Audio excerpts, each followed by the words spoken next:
Yo, I for real heard you got married to a golden retriever human hybrid. Is that true? Like my grandma used to say, anything goes in the pod. This is Nothing Gained Nothing ventured. with Allison. And Virgil. Welcome, welcome, welcome. I'd like to start off by just saying, don't panic. Everything's going to be okay because you're here with Allison and Virgil on Nothing Gained, Nothing Ventured. And thank you for joining us. Coronavirus. Well, and right? I mean, we're in the middle of a fucking pandemic. Everything's going to be absurd, right? So Virgil and I were talking earlier about not panicking. And in a conversation as we were working out technical glitches today, Virgil said, everything's going to be okay. Now, of that, I'm not so certain. But even if everything's not going to be okay, I still would advise you not to panic. Because when you panic, shit like what Virgil experienced up at Bash's starts to happen.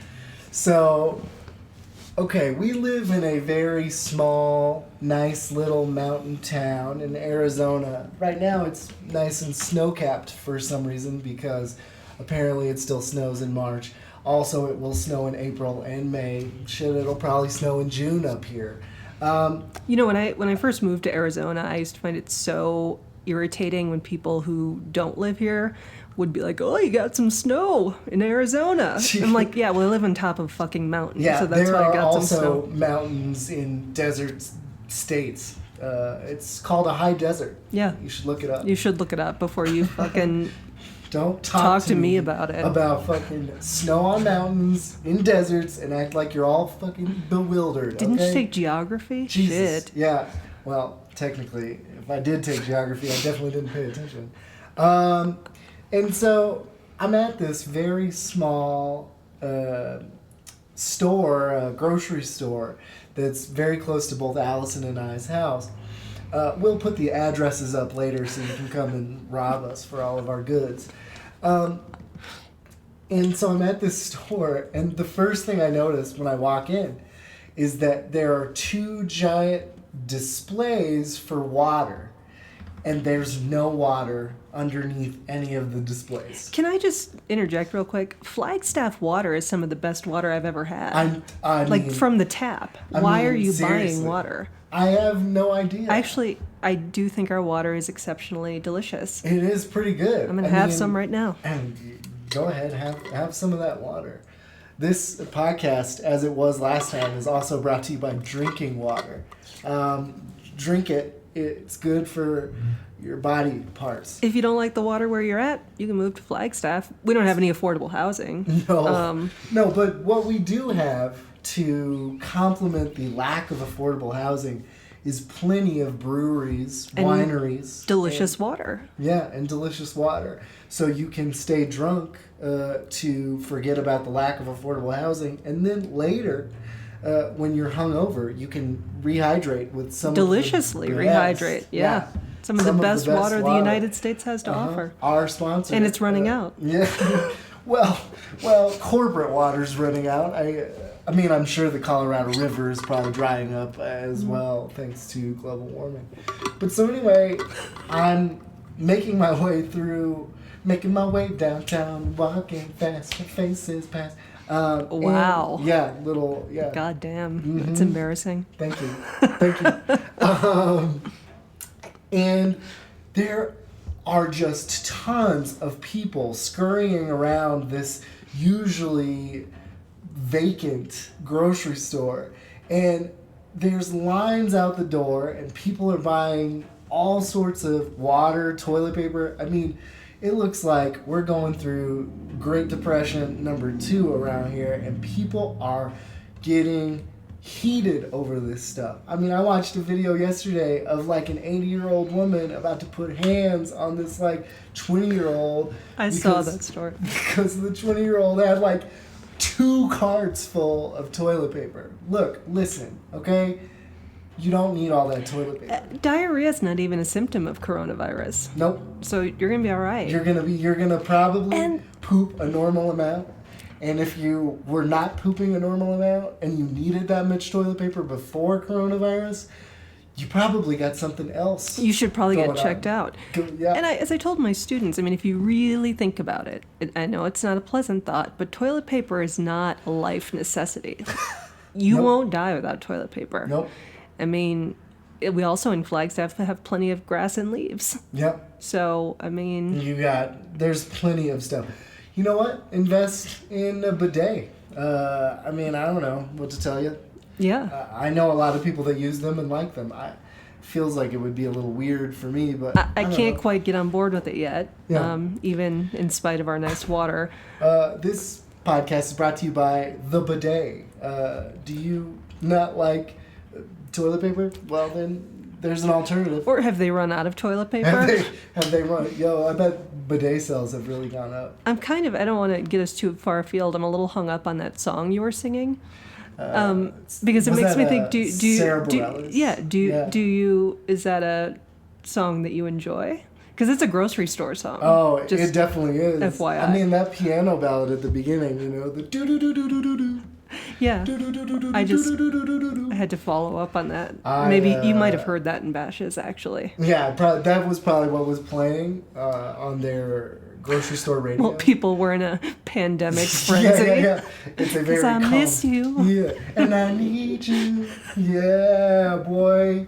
So, coronavirus, yes, it's something to be taken seriously. And you know what? I think the moment where I was really like, wow, this is serious, was that they canceled all sporting events. Like, yeah. the majority of sporting events. I know. And if you know anything about the history of sports in this country, sports has maintained its status like through some of the hardest times. If you know anything about America, the Yeah. last thing we're willing to part with are basketball teams and baseball teams, football teams, soccer. I mean, we use sports as a way to distract ourselves from terrible things like what's going on now. And so for them to cancel these sporting events and sort of restrict people from going out in the way that they have, I mean, it's... I was pretty unmoved by the NBA thing because I don't watch sports. I will watch some baseball in the summer if Cubs are playing. Sure. But what did it for me was Tom Hanks. And he's a national treasure, and I think he'll be fine, but that rattled me a little bit. And I just gotta say, if Tom Hanks or his wife Rita Wilson get hurt in any fashion thanks to coronavirus, I'm giving coronavirus these hands. I'm tackling it in the middle of the streets. I'll find it. They said that they isolated it in Canada.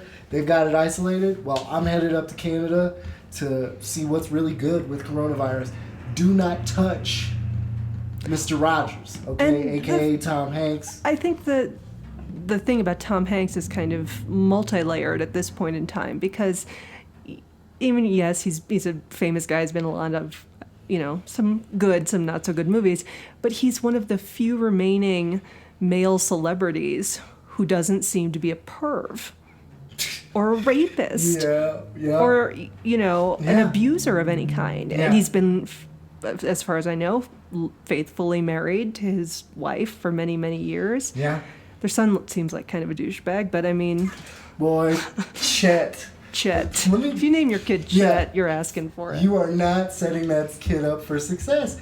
No one who respects their child and expects them to achieve great things would name their child Chet. That was a mistake. They might have been having a low point in their they're like marriage and life. They're like, I don't fuck it. he is the youngest child, so they were probably like, whatever, we Chet. didn't want this one, Chet, whatever. Chet. It was just the noise his wife made when she saw him at birth. She was like, ooh, Chet. Ugh. That and Tucker. That's a bad one. Any name with the word uck in the middle of it, just cancel that. Yeah, let's cancel the uck names. Yeah. But never cancel Barnett. Not my baby boy, okay? Not my little golden retriever, Barnett. So should we hop into Love is Blind recap? Yeah, let's start off with a Love is Blind recap. What I wanted to lead off with was just what was going on at the beginning of that episode with Giannina's proposal to Damien and Damien's proposal to Giannina. They like both. So Damien, it starts off, Damien proposes to Giannina, gets down on one knee, does the whole thing. He gave her a box. He's An got empty box. He's got an empty box with a ton of weird shit in it. And so he gets down on one knee and he proposes to her, and then she doesn't respond, and then she's like, get up because I want to propose to you, and this is how it's going to happen. So But she preceded that by saying something to the effect of she had a dark secret. Remember they left that cliffhanger at the end of the last episode where she's saying, I've got something to tell you. Right. What she wanted to tell him was she didn't believe in labels. Remember? And so she doesn't believe in roles, and so she told him to stand up, and she got down on one knee. Oh my God, that is the most millennial thing to do on the face of the earth. Look, I don't believe in labels, so let's do this a different way now. That's basically the same way. I don't believe in labels, but I'm gonna be your wife. You're gonna be my husband. We're gonna do the getting. She still followed the social convention. It just flipped it in terms of gender, but she still got down on one knee. To me, that's no more radical than like a Sadie Hawkins dance. Like, ooh, a girl asked a boy to a dance. Whoa. Scandalamity. I know. Well, apparently this show, especially in reference to Carlton, I guess, is like still stuck in the 1950s because apparently bisexuality is such a major thing. Oh, and we'll get there. Can we talk about Barnett? Let's talk about my favorite buddy, my golden retriever. What's going on with Barnett? He Allison? was kind of a frisky little guy this episode. He had a lot going on. Yo, somebody needs to get him spayed or neutered. Yeah. Did none of you listen to Bob Barker at the end of Yeah, right? Price is Right? Come on. Yeah, Barnett clearly didn't listen. But Barnett found his lady, found his match, right? But one of the things that I loved about that was that he told the viewer, I'm going to make her so stressed out, and she's going to make me so happy. What the fuck? I'm going to make her fucking miserable, but she's going to make me so happy. What are you talking about? It actually doesn't work that way. Yeah, I don't think so at all. At least he's being honest, which is very much a trait of golden retrievers. You know And what drunk I mean? people. And drunk people. And he is both of those He's things. a drunk golden and, retriever. Yeah, you never, my grandma used to always say, you never give a golden retriever booze. Oh, no. No matter how much they beg and whine and cry for it. Nope. A whining golden retriever is no good after 6. Oh, Speaking of animals, we got Larry, cats. can you just push him off? Yeah, Larry, get out of here. Get out of here, Larry. Get out of here. Scram. Scram. Nice little hairless cat for you. Oh, now he's clawing my bag. Oh, good. To show dominance. I get it. So I also want to talk about Jessica and what was her guy's name? Mark. Mark. Oh my God. So one of my favorite things she said in that whole debacle is that she didn't know what a 24-year-old looked like. Okay. So 2 years ago when I started teaching 6th graders for the first time, I remember that summer thinking, I'm not sure that I know what a 6th grader looks like. Which would make sense because at the time I was a 41-year-old. No, I'm 43 now, but I was 41 at the time. And, as a 41-year-old without children, I don't spend any time with 6th graders, so I don't know what they look like. That made sense. A 34-year-old woman not knowing what a 24-year-old looks like? They're obsessed with her age. She's obsessed with her age. The show's obsessed with her age. I mean, I don't know if you noticed, but she came out in this dress. It was like a crocheted. It looked like Did she have a little pillbox hat on? It looked like the doilies. It looked like it was made out of the doilies that my grandmother used to put on the kitchen table and stuff. And she had a cane. Yeah, it was like she came out in this 1800s style doily dress. I honestly, I was expecting her to come out with like walking with a cane and walk up to Barnett and say, I've got something to tell you. I've got polio. I wasn't able to get the vaccine as a girl and contracted it at a local swim hole. So she did have to spend her Cancun vacation in an iron lung, as it turned out. Yo, she's like, I've got tuberculosis. You know, that resort they sent them to was nice. Oh my god. Well, no wonder, like, they're having so much fun. I remember Giannina said, she's like, this is like a fairy tale. Yeah, it's like a fairy tale because I've never seen any place that looks like that. What is that? No, I wonder if they built it like Nick Lachey built it just for the show with his bare hands. Nick Lachey just he's very crafty. He strikes me as a type who likes to do things with his bare hands. He seems like a real... Like build sprawling resorts. Nick Lachey is like the new Tim Allen, I'm going to say. He likes to build stuff with his hands. Or who is the guy, you're probably too young to remember this old house. Oh, This Old House. I am too old, too young, and you're too old. But I know what you're referring to. I can't think of that guy's name. I want to say it was Bob something, because Tim Allen did never build anything. Yeah, but he had that show that was like Home Improvement. I know, but he was acting. Have you ever heard of acting, Virgil? Yeah. No, I'm not familiar with the term. What is that? You said it's octing? Octing. Octing. Yeah. But yeah, I was just like, why are they playing up her age so much? For her to say that she doesn't know what a 24-year-old looks like, and then when they met each other, she's like, you look like a grown-ass man. I'm like, what is he? Because he is a grown-ass man. He's 24 years old. What are you talking about? Yeah, that was fucking weird. And then Mark was like, surprisingly, she doesn't even look 24 or 34. I was like, what are you guys saying? I'm kind of over those two. And I also noticed that when she speaks to him or to other men, she talks differently than she does when she's in those one-on-one interviews with the producers. That baby voice. The baby voice. Yeah. Oh my God, you guys. I thought I was the only one. There was a point where she was talking to Mark out on the veranda, and I swear to God, she sounded like she was 2 years old. Yeah. Scary 2-year-old. Really scary 2-year-old. Yeah, for real. Like, I was waiting for her to do baby talk.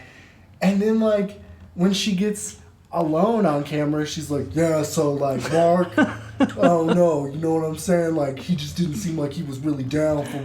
And she's also articulate when she's in the one-on-one with the producers. She's really trying to, I think she's really trying to dumb herself down. So she looks younger? Yeah, she's like, I'll talk super stupid, because, maybe... She's got so much vocal fries. Oh, my God. I'm like, oh. Girlfriend. Cut it out. She's what Sarah and I would call sick on the patriarchy. Oh, Yeah, she's got the patriarchy flu. Oh, I love it. Terminal. And the whole time, guys, I want to point out to you all sitting at home that I called it from the very beginning with her and Mark. I knew she was going to be upset with Mark's physical size, and it really came to a head in this episode because they interviewed her, and she was like, yeah, he's definitely not like my normal type. And then when she tried to describe what her normal type of guy is, she literally just said, I date bigger dudes. Like, just bigger. And he's not guys. even that small. I know. He's taller than she is. He's not a basketball player. Yeah, he's not like 6'1", 6'2". He's probably like 5'8", 5'9", maybe 5'10". But can we get to the real meat of this episode, which has got to be Carlton? Please. He's anguished about this. I know, like He's in pain. It's like he cried. He threw his hat. Yeah, he and that was a really nice hat. And I would like the hotel staff to find that and mail that to us here. We'll get a P.O. box up. And if you could mail us that hat, that would be great. I don't know. It just, to me, his actions don't add up. I'm like, what is going on with you? There's something else there. There's got to be something else. So what do you think? I was wondering this as I was watching the show. Do you think that he should have told her before they left the pod that this was his dark. Well, okay. Because it's not even that big of a secret. It's just obviously upsetting him a lot. I don't know. Because I don't know if I would have told her in the pod or not. Although, as our grandmother always used to say, trouble in the pod, trouble down the road. Yeah, so honesty is part of that equation. Honesty is part of the pod. And so...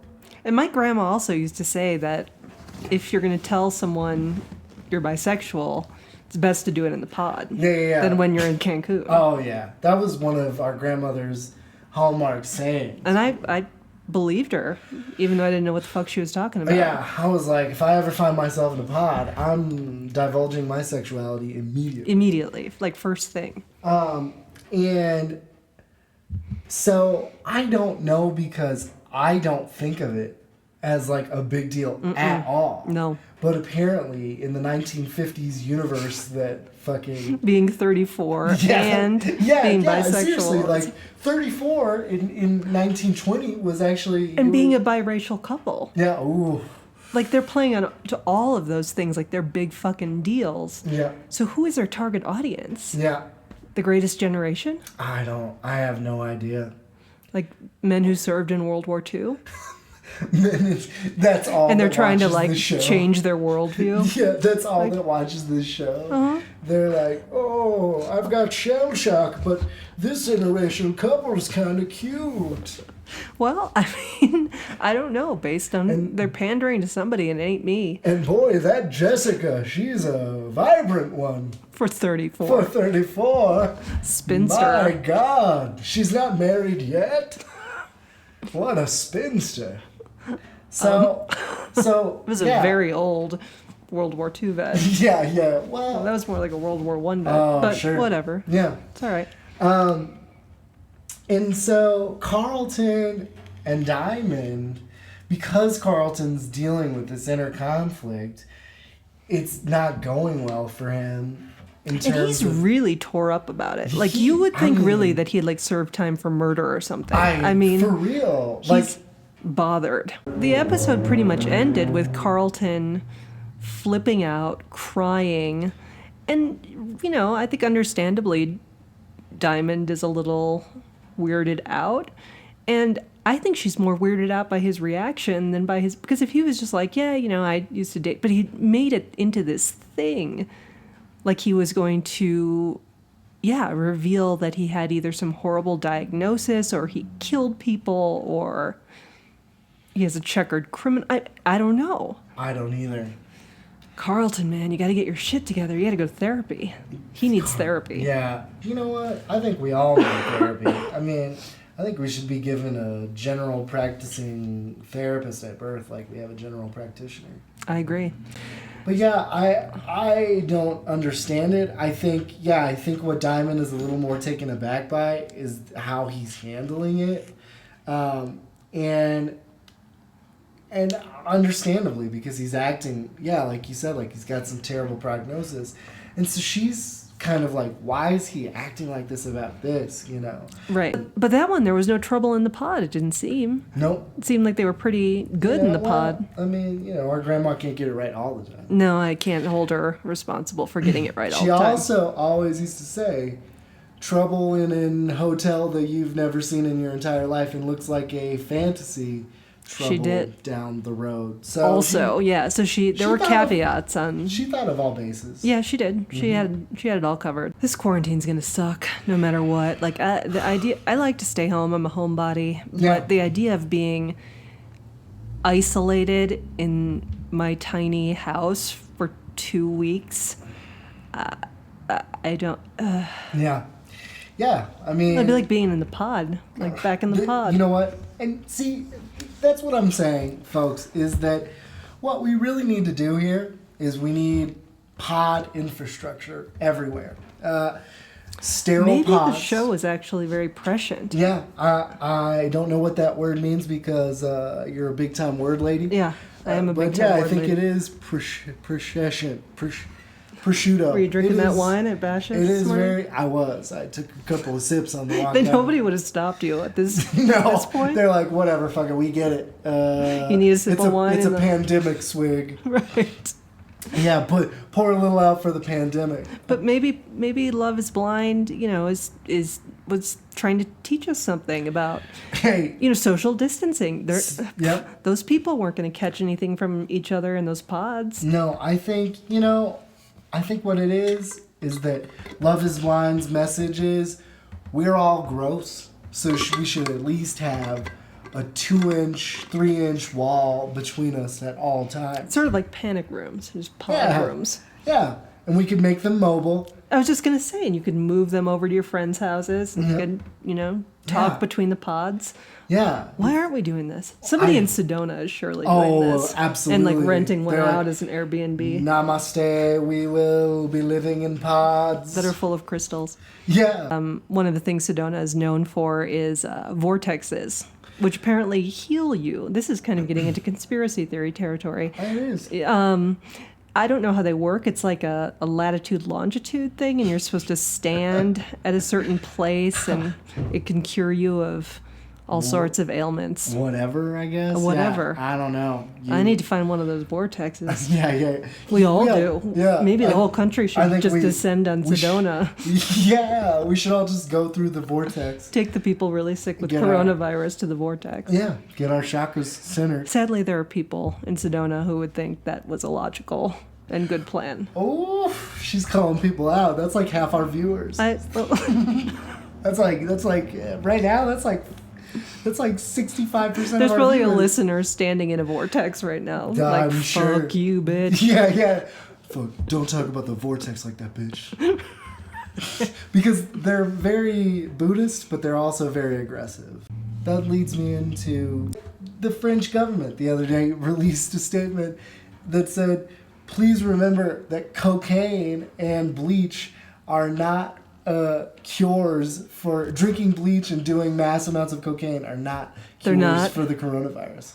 Okay. And Shit.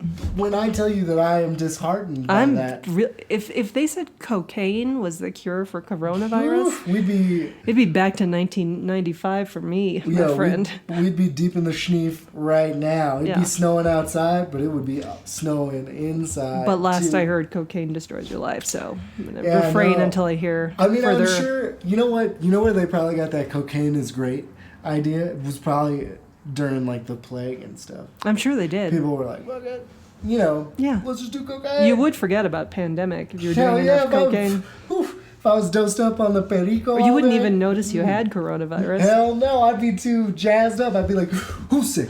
I'm not sick. You sick? I'm not sick. I would never be sick. You sick? I've never been sick in my whole entire life. So you sick though? maybe that could be the answer moving forward. You know what? Maybe that is this podcast is sponsored by cocaine, the right cure for the coronavirus. Yeah. So if you're The listening- only cure. the only cure for coronavirus is cocaine. I'm probably going to shut this down because we're spreading misinformation. Oh yeah, they'd shut us down first instead of the president of the United States. I mean, but that's just not. He's sniffing something. Oof, boy, you know he. He's got the Adderall sniffs. He could give Americans some of that Adderall supply. I know, no way. He's like He's like Roy Cohn hoarding the AIDS drugs. Motherfucker. Look, folks, I would go to war for this stash. You don't know what I'm like. We're basically transitioning into a new version of Waterworld with Kevin Costner, except it's Toilet World. It's been discussed to death. I just don't understand. I get stocking up on water, I guess, food, booze, Yeah. but toilet paper? I don't know. So in the meantime, folks, while you're all out there and we're in here, stay safe. Don't kill anybody for toilet paper. I No, think it's we'll not be worth okay. it. Not worth it. Worst case scenario. We could do GoFundMe's for toilet paper. I mean, No. but instead of money, you're giving toilet paper to the GoFundMe. I don't know how that works. You're giving paper for other paper. Let's trade paper for paper. Let's band together in this time of crisis and share our toilet paper. and not Yeah. panic. I sound like FDR giving the fireside chat after the Japanese bombed Pearl Harbor. This is basically That's me. This is basically the fireside chats.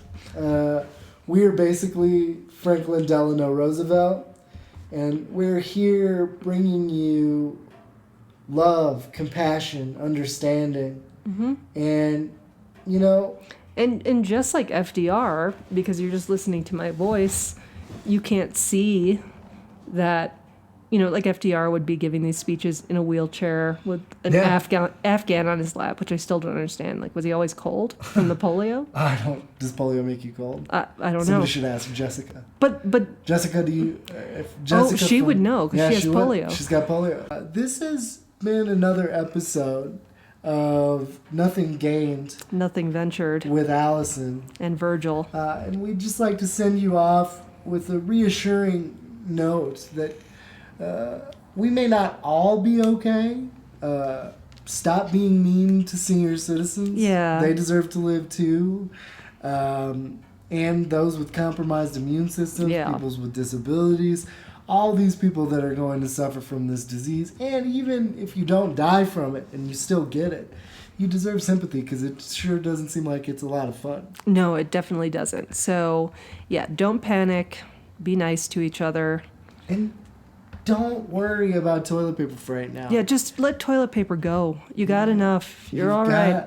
And if you really need some, my wife and I have some extra rolls. So, if you really, honest to God, are out of toilet paper and can't find it, hit us up in the comments. We'll find you some toilet paper. In the comments. My boy Rocky over on the east side is selling toilet paper. Oh, okay. $3.50 a roll. Okay. So, we've got you covered. So don't panic. Your butt's going to be fine. Yep.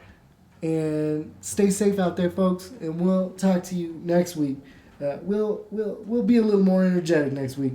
Don't you think, Allison? I think so. I think, we'll not have spent 2 hours trying to figure out our technical issues, and I think we'll have a better handle on the pandemic next week. I think we will too. So it'll feel better. You feel better, folks. Bye.